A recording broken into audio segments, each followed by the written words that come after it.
Hello there, and welcome into Leveraging Your Reality, where mindset meets movement.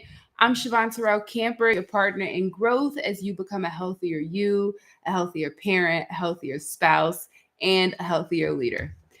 Today's topic is interesting. I really thought about, do I actually want to live stream on this? Because it could be taken, it could be controversial, it could be taken in many different ways. But part of why I post this content is to, one, be real about things that people are coming to me with and bringing it to a wider audience, and to also just tell the truth and be honest about just what happens.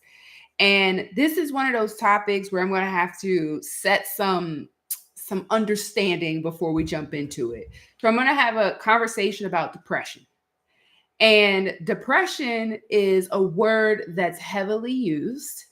And let's break down some context of first what depression is.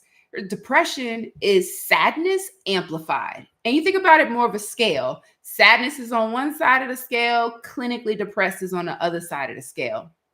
When someone gets into that realm of clinically depressed, it's a therapeutic approach to the depression. They need to see a therapist to work through the depression.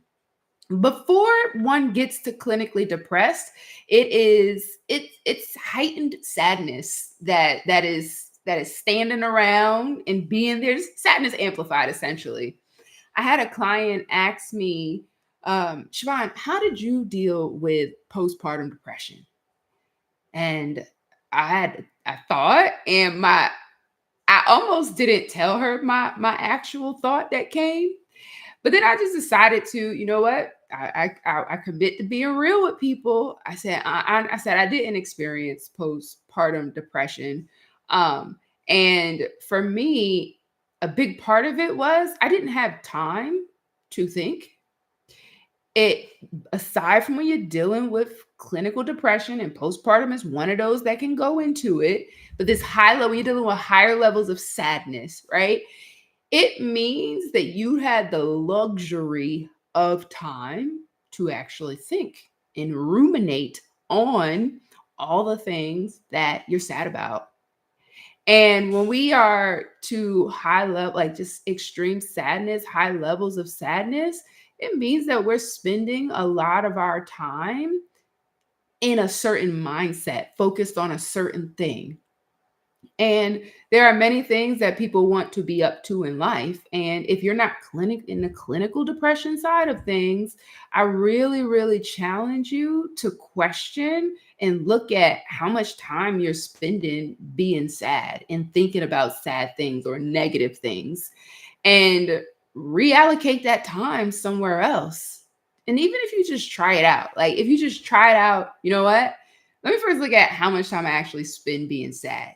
In order to help those sadness levels really elevate, you are putting hours in per day thinking about this. Imagine if you reallocated those same hours a day into something that would be more productive, whether it's your health and your wellness, your fitness, meal prepping, whether it is starting some type of a business, brainstorming the idea, getting the idea all together, or it could even be learning a new skill, a new language. Put in the same amount of time that you spend thinking about your sad situation into those types of things. And it really has the opportunity to shift around your life. Don't get me wrong, life is hard. Things are tough. There's no doubt about it. Some of the things that we're struggling with, we've been dealing with for years. And if us constantly thinking about that thing is not producing outputs that we want, it is time to shift the input that we're putting in. I said something to my grandmother one day, and she still laughs at it to this day. I asked her, okay, how's that working for you? And she literally just cracked up laughing because her response was, it's not. And we realized, like, hey, it's not working for me to constantly think about this. So now, how do I want to do something different so I could at least try to get another output? Because thinking about it, I already know the outputs. I literally have them right now. But challenging yourself to let me try another input is so, so, so important. When you are in high levels of sadness, it really means you had the luxury of time to get to that high level of sadness. And you have an opportunity to shift how you are spending that time and compare what it does for you. Just try it. Same amount of time you would have spent over there, try it over here and see what it does for you to think about something different. And there's this great book called The Surrender Experiment. I told y'all I love to read. I read a whole lot. No, not The Surrender Experiment. That's the same author. It's The Untethered Soul is the one I want to refer to. In the book, The Untethered Soul, the author, Michael Singer, one of the things he does is he introduces this concept of your soul or spirit being separate from your mind, body, and emotions, and how oftentimes the mind, the body, or emotions can believe that they're in charge, but without the spirit inside of the body, none of those things get to operate. So it just confirms that the spirit is the strongest side. There's so often other parts of us, like our mind, we're like, well, I think this, or I think that, and we are allowing our minds to just run the show all the time. All the time. It does whatever it wants to do, whenever it wants to do it. Same with our emotions. We could allow it to run the show all the time, do whatever it wants to do, whenever it wants to do. The mind, the emotions, the body, these are all tools for the spirit to do whatever it is it needs to do.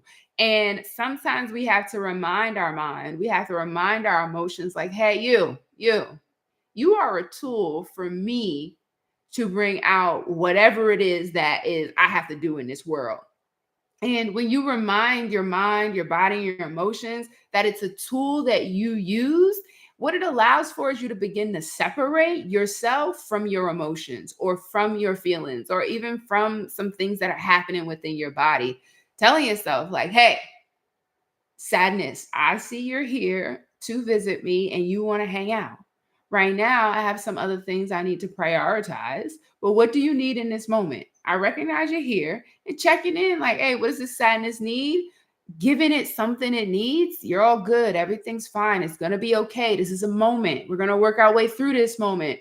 And then focusing on something else that truly matters. Is otherwise, if you just spend a whole lot of time being sad and allowing your emotions to do whatever they want, whenever they want, take up all the space that they want in your life, life is going to be real interesting because your emotions are running the show and your emotions weren't ever meant to lead the entire show. Even when it comes down to logic, a lot of people are like, well, I thought about it. Logic says logic is better than emotions. Again, the mind is a tool and it can't lead everything everywhere. And when it's leading everything and everywhere, there are points that are not being considered. So, as I always say, growth is not easy, but when you're doing it in partnership with others, it becomes a lot more possible. If you like the content, be sure to subscribe, share it with someone who needs the message, because we don't grow alone, people, we grow together. Until next time, keep showing up and keep leveraging your reality.